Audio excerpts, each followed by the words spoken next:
Hey everyone, Dr. Frunkey here with one of the most exciting unboxings I've ever had, and that's because I'm unboxing a fully customized Gareth Bull Shamwari. If you go back on my channel, you'll know that I'm a big fan of the Shamwari. I called it EDC Perfection in my final diagnosis video. I've owned two different variants at 3.3 and 3.5 inches in blade length, and it's one of my favorite knives of all time. It's one of the greatest knives that are out there, and even though Gareth has had a little bit of a negative history, I'm going to admit he's had some problems in the past as a maker.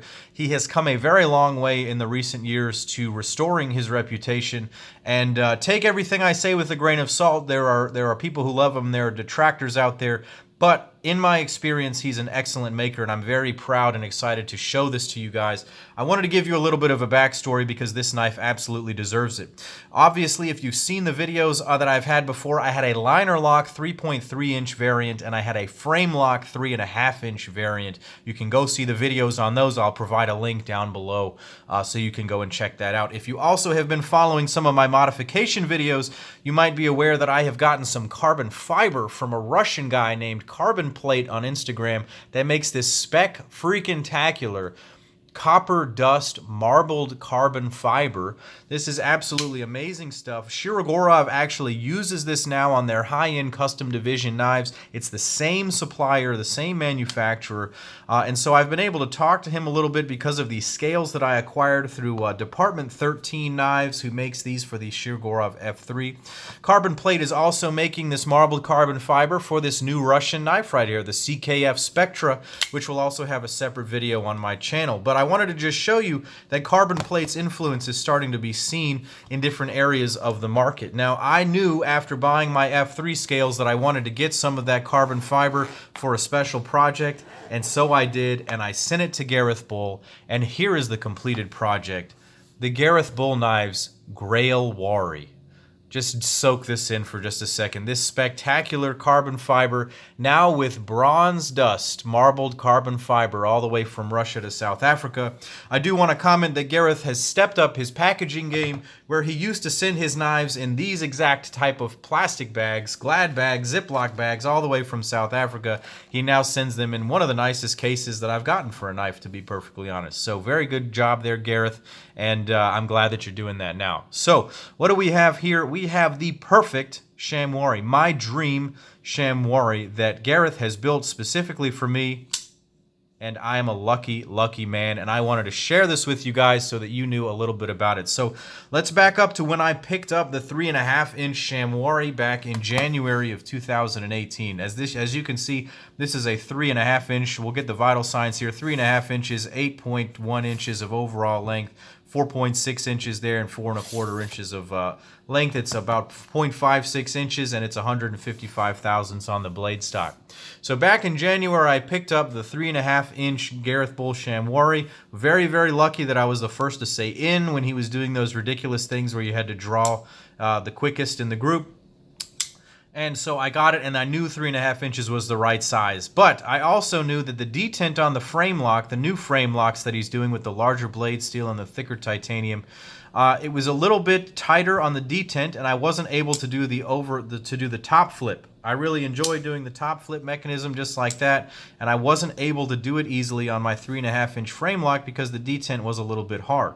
If you go back to my final diagnosis video, the 3.3 inch detent was too light, and it would just shake out of the handle with no problem. As you can see here, this knife is not coming out of the handle despite some vigorous shaking right there, and it's not overly tight so that I can't do the top flip, which you can see right here. So basically, this has reached a very perfect level, and I'm thinking about naming this girl Goldilocks because it's just right in every single way. So let's see what makes this knife just right by breaking it down anatomically. Up front is this spectacular blade of M390. My camera is going to hate trying to focus on a mirror polished flat, a mirror polished top swedge that transitions beautifully into the crowned spine. This is the standard Gareth Bull blade shape in M390. He has a very tall hollow grind that comes down to a very nice thin area behind a very, very sharp edge. I will say that these knives come very aggressively ground and very, I should say, aggressively sharpened, and they cut like a dream. These new 3.5-inch blades and the way that they're done are just amazing. This thing cuts amazingly well. I gave it a little strop, and it's terrifyingly sharp right now. The hand-rubbed satin is absolutely beautiful, and of course the mirror polish right there will show off everything, including my face. So, nothing really new there, but I do always appreciate the Gareth Bull style blade shape. It is just a traditional blade shape, very much like the Sebenza. A lot of people compare this to a front-flipping Sebenza, and I think that's a valid comparison because it's just overall, even though it's beautiful, a very functional blade shape. I like his logo on there. It's very tasteful, and there's no other markings anywhere else. Moving back, let's talk about the pivot. This is probably the most eye-catching part of the knife right here, and that's because of these pivot collars. These are done in Chad Nichols 3-alloy Mokume. They have copper, bronze, and nickel silver in there, and Gareth took it upon himself to create a new patina finish that he's never used before. As a matter of fact, he's never worked with Mokume before. He's got a block at a knife show some time ago, and he said he was waiting to use it for a very special project, and the minute that he saw this carbon fiber, he knew that this would be that project. So he had a rather small block of it, and he cut out 2 discs of Mokume, and he showed me them laying on top of these cutout scales, and then he showed me another knife that had a rather skinny pivot collar, a lot like this F3R, a rather thin pivot collar, and he said he was going to make it like that, and I said, no, please make them as huge as possible. Look at those huge discs of Mokume, and please just make them huge, and that's what he did. And then he gave it this beautiful patina. I just want to show these up close for you. And then he did a very special thing for me. This was his doing. He changed the lock face to zirconium. And so I'm not sure exactly how that goes together. I haven't taken this knife apart yet. But that is zirconium right there. And then he finished it in a matte black in order to go with the carbon fiber. On this side, it is a T15 torque screw, which is robust. I absolutely love that it's T15. I really like it when pivots come with T15. It's great. And so that flows beautifully into the rest of the handle. Let's go ahead and look at this amazing bronze dust lava carbon fiber from Carbonplate. The way that this one is finished, it pops even more somehow than the copper dust on my F3R does. The way that this bronze comes through matches really nicely with the Mokume. And as soon as I saw him lay this on the frame, I said, we've got to do the frame in bronze as well. And so obviously he's done that. And now you'll notice a very special little detail right here, a Mokume standoff. This is the back spacer that he traditionally does either in titanium or zirconium. He's done a few in Damascus.